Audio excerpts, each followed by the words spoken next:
Somebody once told me the world is gonna roll me. I ain't the sharpest tool in the shed. She got a finger and a thumb and she's looking kinda dumb in the shape of an L on her forehead. Well, the years start coming and they don't stop coming. Fed with the rules so you hit the ground running. Didn't make sense not to live for fun. Your brain gets smart but your head gets dumb. So much to see, so much to do, so what's wrong with taking the back streets? You never know if you don't go. You never shine if you don't glow. Hey now, you're an all-star. Get your game on. Go play. Hey now, you're a rock star. Look, I don't get it either. This is a level of depression even I'm not familiar with. Glitters is gold. Only shooting stars break the mold. Low quality fans of a high quality Bruins franchise. That is not a dub. That's not a dub. That is not a dub. This team is so bad. This team's bad. You know how last video I was like, that team can't be this bad? I'm older. I'm wiser now. And I feel like I'm more intelligent. This team's bad. This team's so bad. Like, we've skipped stages here, which is probably a good thing and a bad thing mixed in. We've skipped stages. Typically, a team has to go through a couple years of just being like, kind of bad, so the picks aren't where you want them. But this team right now is looking like, now I know we're 8, 9, and 3 now, so we're not like at the bottom of the standings, but the way they're playing, the way they're showing out, it looks like a team that is so bad that it gets blown out by other bad teams on their home ice. That's how bad the Boston Bruins are right now. Will they be this all season? Well, I'm not a psychic. I'm not a soothsayer. I'm not a tarot card reader. I'm not another phrase for somebody who reads the future. Future teller? That's not it. Fortune teller. Nailed it. I'm none of those things. But it's really hard to see a road back. We had a 6-game sample size where we were 4-1-1 that included a 4-0 shutout to our basically biggest modern rivals. And I sat there and went, this is great. This team, 4-1-1 through 6, and they look like a real hockey team. Oh, they do! They look like a real hockey team. And then they followed that up. Now, of course, the month worth of games before that, they didn't look like a real hockey team. And they follow that 6-game stretch up with game after game after game where they're awful. They're horrible. They're an awful hockey team. Bad. Optimism. We're going to find it. We're going to find it. I shaved. I needed a reset. I realize I've gained some weight here. Can't really even see my jawline. Not that there's that much there anyway. I've been laid out of the gym due to a shoulder and a knee injury that has me in physical therapy, neither of which is improving. So life is good. Life is good. Life is great. This team, boy. Oh, boy. Oh, boy. Oh, boy. I wanted to answer a question before we got started. Like, comment, subscribe. Nailed it. Also, thanks for being here. Genuinely, I realize it's hard to click on a Boston Bruins video right now. Thanks for being here, man. I appreciate you. And woman. I use man as a, gender-neutral term. I want to answer a question that was posed in the last video, and I think I should do this more this season because there's going to be more time to not talk about the game. A Hilton 21 had a question. This is how they phrased it. I don't disagree that the offseason was screwed up, but what would you have done? What would you have had them do instead? I'm newer to hockey, but I thought they did a pretty good job getting talent in positions of need. Currently, that talent isn't playing up to where they were last season or the seasons before, but they were still good last year, which is what you were offering them contracts based off of. Again, not disagreeing, just curious what you would have done instead. I think this is incredibly fair, A. Hilton. I think this is a super fair question, and it's a good way to pose it, because I can sit here all day and be like, come on, I wouldn't have done this. This team sucks because I would have done things differently. And if you hadn't watched through the offseason, which no one can blame you for, you wouldn't know what my opinions were going into this. So I think this is an extremely fair question. And I will answer this in a completely unfair way. I wouldn't have jumped into the pitfalls. There was 3 major things that had happened in the offseason. The Ullmark trade, which led to the Swayman situation. I defend that because had you reversed it and you did Swayman's extension first, which Swayman was going to take forever to get signed anyway, I truly believe that. But had you done that, the Ullmark return wouldn't have even included a first. It would have been that much harder to move Ullmark for anything of value because every team would sit there and go, you guys can't, A, you can't sign any free agents right now. You don't have the money. And B, there's no way you're paying both of these goalies 13, 14 million combined. You have to move off one of them. So we'll wait you out.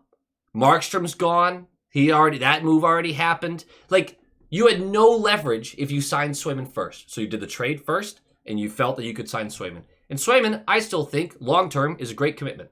I'm pretty much fine with it. He's not been good to start this year. The defense in front of him has also been shit.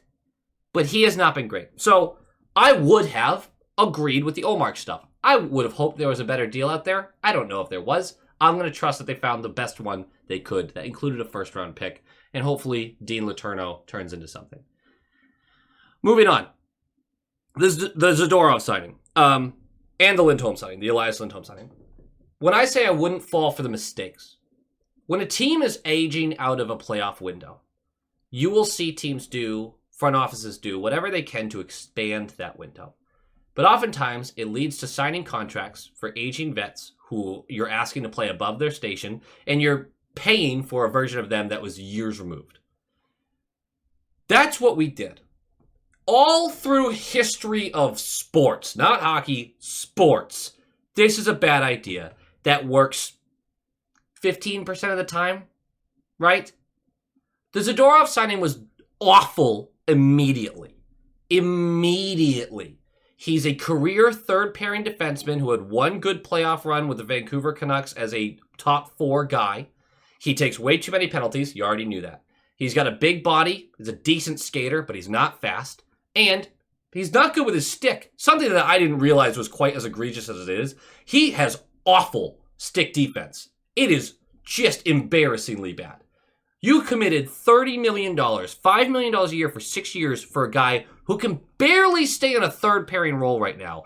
And as soon as that contract was signed, many of us, myself included, went, that's unbelievably stupid. He's not even an aging vet. What is he, 28? The dude is an absolute nightmare defensively. And we knew it immediately. So I wouldn't have signed that guy. Elias Lindholm, I looked back at my notes. I said $7 million is palatable. He got 7.25 or whatever he got. Somewhere in that range. I said I don't want him. I did not want the Bruins to go this direction. I don't think very highly of him. His best seasons were when he had superstars on both wings. But he's been shown to be a decent power play distributor, something he hasn't been here. He wins faceoffs, which he has been doing. And he plays good defensively. So the way I saw it is we have Charlie Coyle making 5 point something a year. And I was like, this is a Coyle deal. If you sign him for in the $7 million range, it's palatable because in the next couple of years with the rising cap, if he is a fringe second line center and he's decent as a second line center, fine. Who cares? Whatever. I'm still hoping that on a real top 6, he can be that for a couple of years of this contract. I'm not so sure that that's going to happen this season, but I may have made that mistake too with Elias Lindholm. I was of the mind that I did not want to do that deal, and I was very vocal about that. But I'm not exactly crushing them for that deal. I still think Elias Lindholm's been a problem. He hasn't been the biggest problem on this team, and I just hate that we have $54 million tied up in the guy for the next 7 years. That kind of sucks to me. But the Zadorov move is inconscionable because you let DeBrusk walk. You let Heinen walk. They priced themselves out. You didn't trust DeBrusk anymore. He needed to change his scenery. Fine. You spent $30 million of commitment on a third pairing defenseman. Like, what are you thinking here? There is money to be spent. I would rather than do the Elias Lindholm deal or the Zadorov deal. This was my opinion. Look for short-term, helpful, complementary players. Your Toffoli types, right? a guy you can slot in on a wing, bring back Heinen for a year or two. Guys that can play versatile roles while you let the younger guys take over some positions and work their way up. Patrick got sent down to Providence. He never got a long run with real talent on his wings. He didn't. And now we call up Veal, to what? Sit in the fucking box all game? He brought energy. He had a fight. He laid some big hits. He didn't do anything, man. This team still got blown the fuck out, and it has no talent offensively because you have some of our better offensive young talent, which still needs to grow and nurture, obviously. They're not going to fix this team this year. But you bring this guy up to what? Just be fodder? Like, oh yeah, he'll rough someone up. He has good energy. Yeah, that worked. The mismanagement is insane with some of this stuff.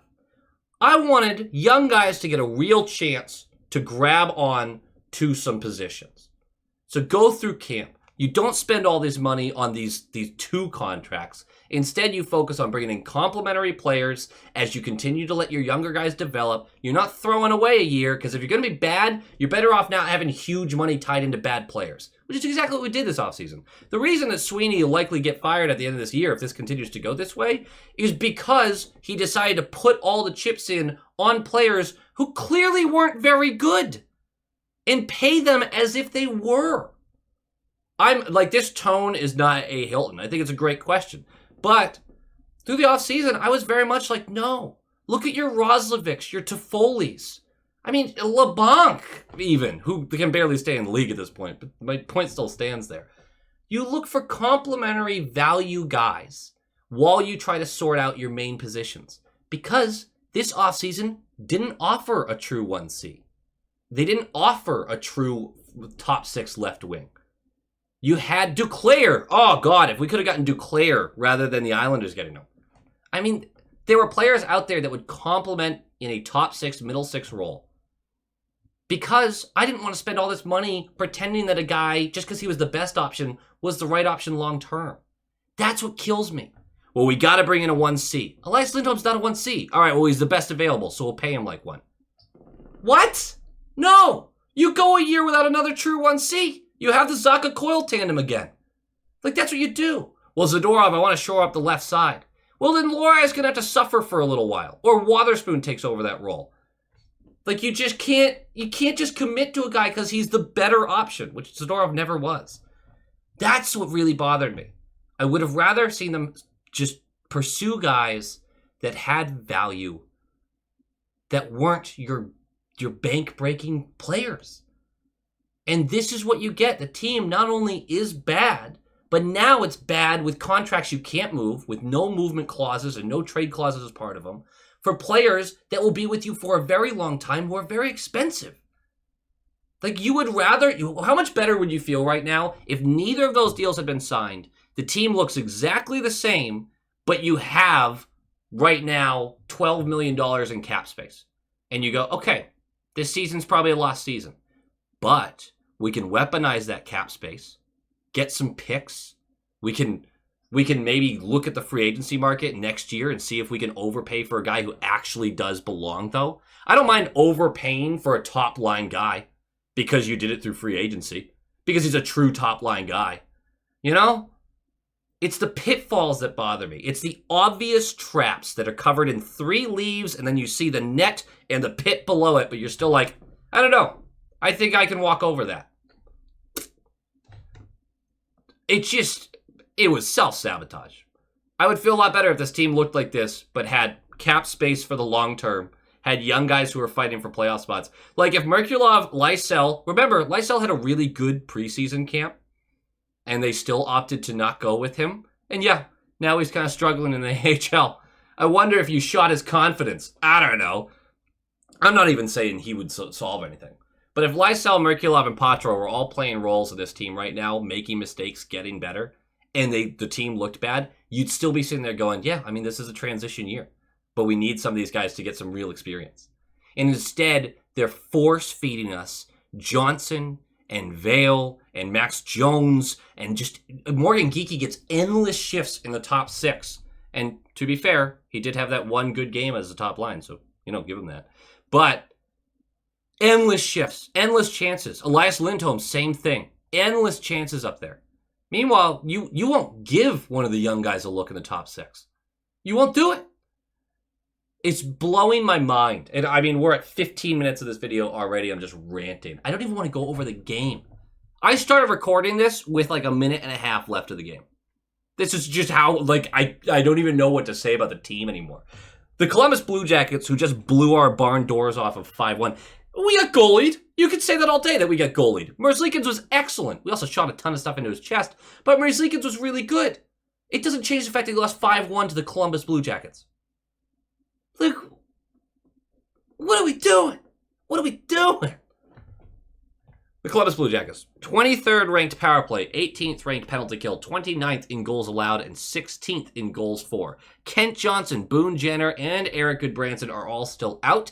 This team is probably mid if their goaltending is even half decent.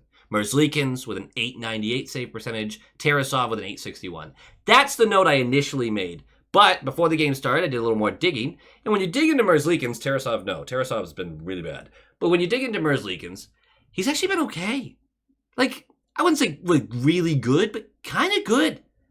He hasn't been great, but Columbus gives up huge, dangerous chances. And Merzlikins being just under 900 save percentage is closer to impressive than it is bad. It really is. He deserves a lot of credit here, and he deserves a lot of credit for this game. The thing is, he hasn't won a game on the road yet this season. That just changed. The Blue Jackets had lost 7 games straight on the road. That just changed. The Blue Jackets aren't a good team, and they just blew out the Boston Bruins. 5-1. Which the Boston Bruins gave up again late in the game. It's a negative video. It's going to be half an hour long. It's a negative video. What are you going to do? Our lines are Morgan Geeky, Pavel Zacha, David Pasternak, Brad Marchand, Elias Lindholm, Justin Brazeau, Georgi Merkulov, Charlie Coyle, Trent Frederick, Jeffrey Vale, John Beecher, Tyler Johnson, Zadorov McAvoy, Lorai Carlo, Osterley, Peak. Peak is back. That's great news. Jeremy Swayman gets the start, and then Jonas Korpisalo is going to be the backup, who I think should get a couple games in a row. Not that this is all Swayman's fault, but Swayman could probably use a reset, and Korpisalo's been playing really well. Johnson does reinsert into the lineup, as I just said, after missing a few games for a family emergency. No clue what it was. I don't care. I don't want to know. I don't like diving into these guys' personal lives. I don't find that very appropriate. Veal makes his season debut. 27-year-old, 6'2", 205-pound winger. Plays a heavy, energetic game, likes to fight. Monty cited his infectious energy on the bench. And that's the reason that Koepke got scratched. You know, let's make sure that fourth line that was actually pretty good cannot be here anymore. Kostelic is out with a lower body injury, although we are hopeful that he will be back for Thursday. And then, of course, Wotherspoon is scratched, as you saw from the lineups for Peak. And Lindholm is still, Hampus Lindholm is still week to week. And Veal will make his presence known pretty much immediately. Because puck drops. 2:12 in. Veal and Olivier shed him. They throw some decent hits, and then they get split up by the ref. So glad we brought this guy up to get in a fight in the first 5 minutes of a game instead of calling up someone who could move the puck around in the offensive zone and maintain possession. So glad we did that. And I know some of you are going to immediately say he was the most energetic guy, like on the ice, and for stretches he was. He also was a zero-impact hockey player. He did have one forecheck. He had one forecheck that I was like, nice, good work. That was it. That's all I remember from him. 5:17 in. Carlo misfires on the blue line of the O-zone to turn the puck over. Jackets start a break the other way through the neutral zone. They're going to find Voronkov directly between the defensemen. Carlo's not getting back fast enough. That was pretty impossible to ask anyway. But Voronkov is going to get the breakaway after a good feed from Monahan. Carlo dives to try to prevent the chance.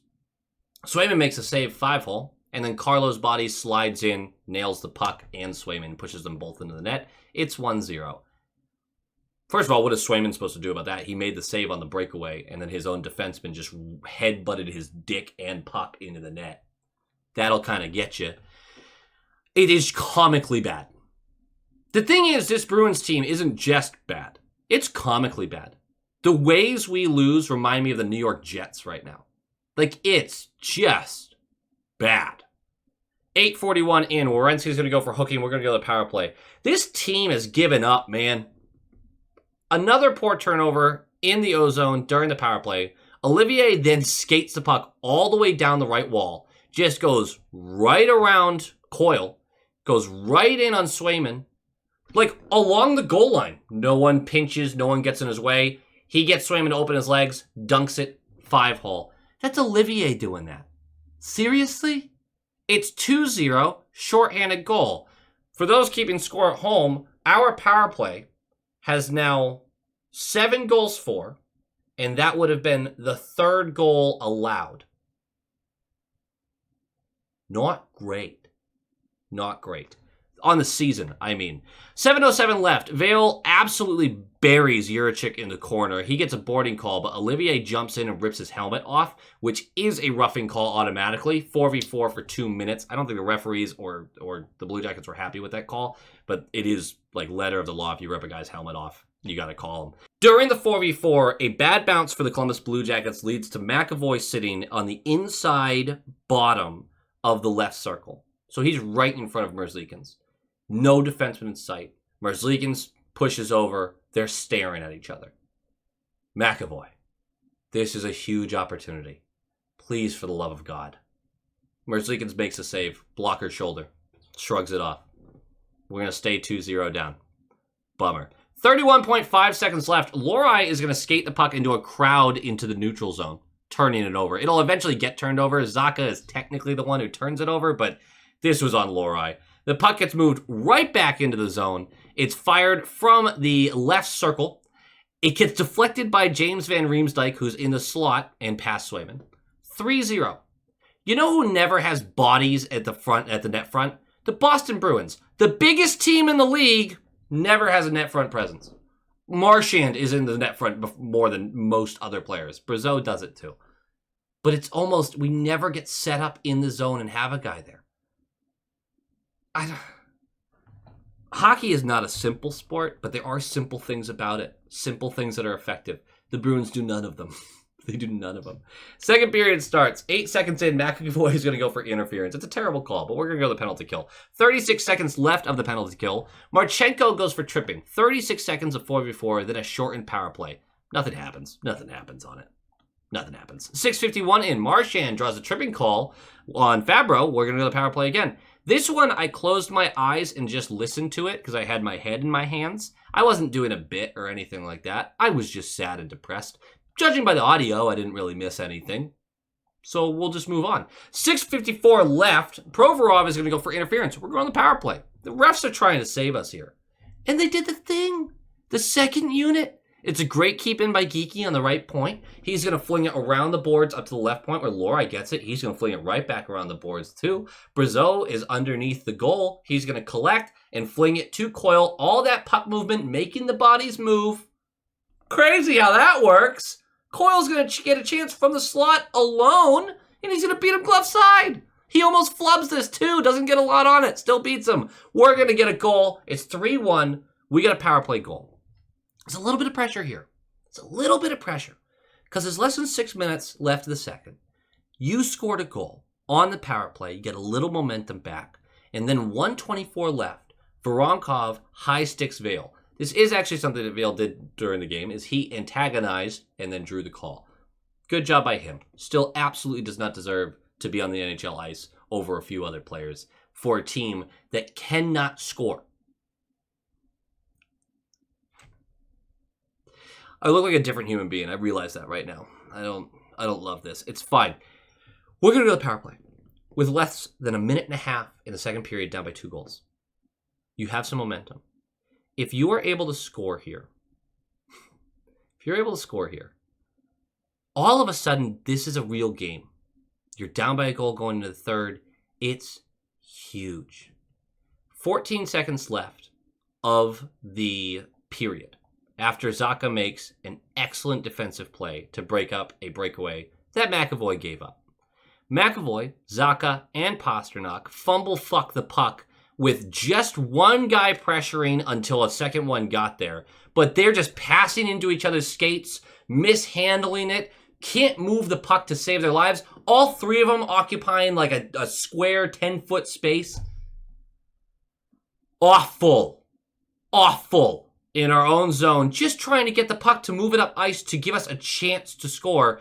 This is going to result in a holding call on McAvoy because we get stripped of the puck.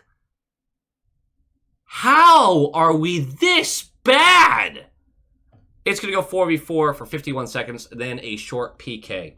Going to the third period. Nothing comes from that special teams that's still remaining from the second. 6:58 in. Merkulov interfered with by Olivier. We're going to the power play. Still 13 minutes left. You score a goal? I don't know. Lohrei mishandles a poor pass on the blue line. Don't give Lohrei an excuse here. It was a poor pass, but you got to be better than this.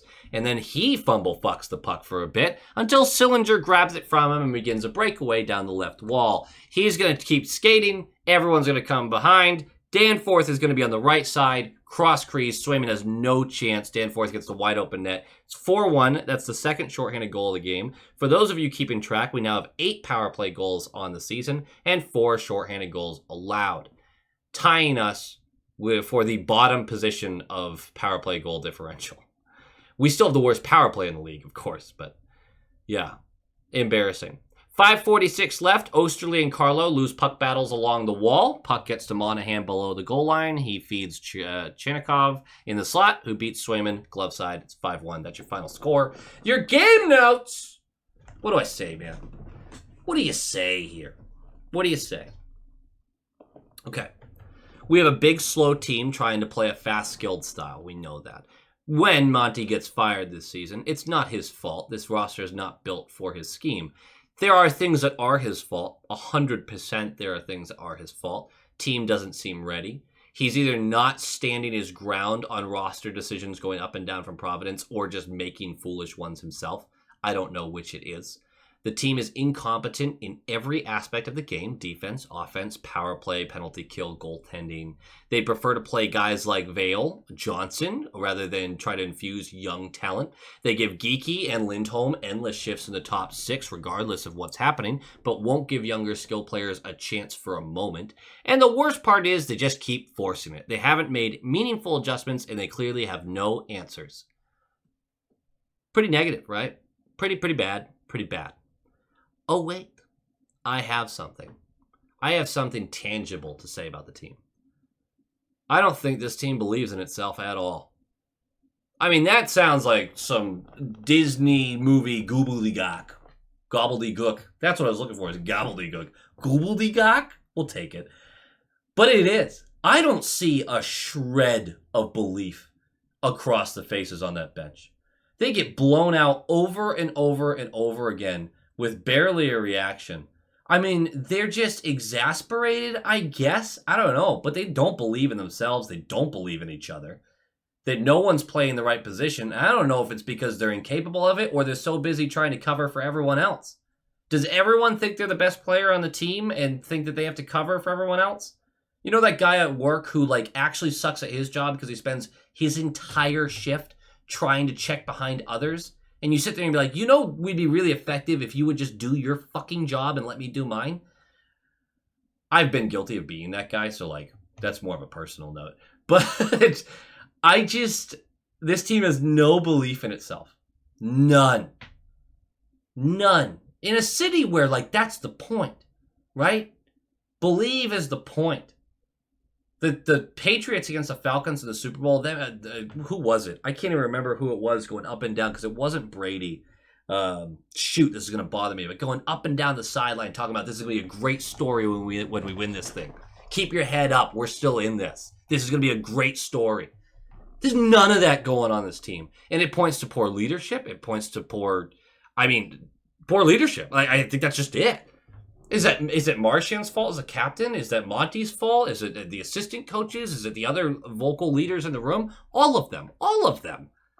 But this team does not believe in itself at all. Do not buy into this whole, I've already seen this spreading around. They're pissed at Swayman. They resent him for the contract and for the holdout. And dude, 3 guys on this team did the same thing. What do you mean? Like, what? No one resents McAvoy or Pasternak for basically doing the same thing, but Swayman's the problem? Come on. That's not true. That's not how players operate. That's not how you act when you're in the locker room with these guys. There's no way in hell they resent this guy and they're torpedoing him. It's not happening that way. It's not. But this team doesn't believe in itself, and it gives up so easily. So unbelievably easily. It's frustrating to watch. It's not all bad, though, because you got one of two mindsets here. You can be optimistic and believe this team can turn it around, and frankly, they haven't built themselves such a huge hole that it's impossible to get back into the playoff race. Or I mean, they're technically still in it. It's really hard to see that 20 games in. It's been like 14 really, really bad games and a few decent ones. That's not good. So you could do the optimistic route, though, and you just believe until you simply cannot believe anymore. I have no qualms with that. You do you. Absolutely. Or you could just start to have fun with it. Pick a player or two that you're really rooting for and just laugh.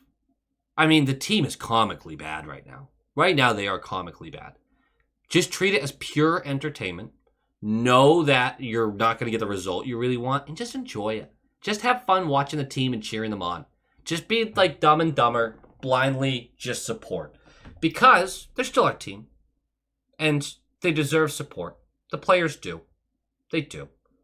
They're going through it. They're not enjoying this just as much as we aren't enjoying this. Sometimes just sitting back, turning your brain off, and just rooting on your team and watching them just flounder and fall apart and laughing at the dumb stuff. Sometimes that's the route to take. We're going to talk about bandwagon teams. We absolutely are going to talk. I'm going to make a video about who to bandwagon. And whoever I choose as the number one team is fucked. Because I feel like I'm going to say it and then they're going to crater. Sorry, Minnesota Wild. But we're going to talk about some bandwagons. We're still going to have fun this season. I don't care. I'm going to believe in this team until I can't. I might be at the can't stage already, not sure. But I love this team. I love this franchise. I'm going to support them. It's an abhorrent hockey team right now. Both those things can be true. Go Bees. Go Bees! Of course, we have to give a huge thank you to everyone who's supporting this channel, especially the high-quality inspectors, our top-line tier members, Nibbler4377, EKM Productions, Chris and Erica, Jeff with a G, Tommy Braga, The Bugman, Roland22, GD Viperworks, Len Kreutz, Moonlighter TV, Brock Nope, Han Slomo, Coach D, The Atomic Lizard, Bradley Johnson, Aaron Adams, Brett Arney, Pincent, Adam Ella, Big Bad Bruin, and Nick Citrullo. Thank you all so much for supporting the channel. You're all studs and studettes. And of course, a huge thank you to the Stallions, our all-star tier members, Levi Catalani, Bagel, Joel, Doots42, Heil E. Coyote, Darren Woodbury, Abraxion, John Kirk, Michael DePaulo, Wolf Warrior, Vinny, Adrian Winter, Tupton Ditashi, Nightmare Eco, Bruin Smash, DeKingery, The Only Newts, A Tasty Snack, Boston Stringler, Matthew Gallagher, Dash Riprock, Jacob Pratt, and Jeremy. You are all absolute legends. I appreciate you eternally. And as usual, go Bees!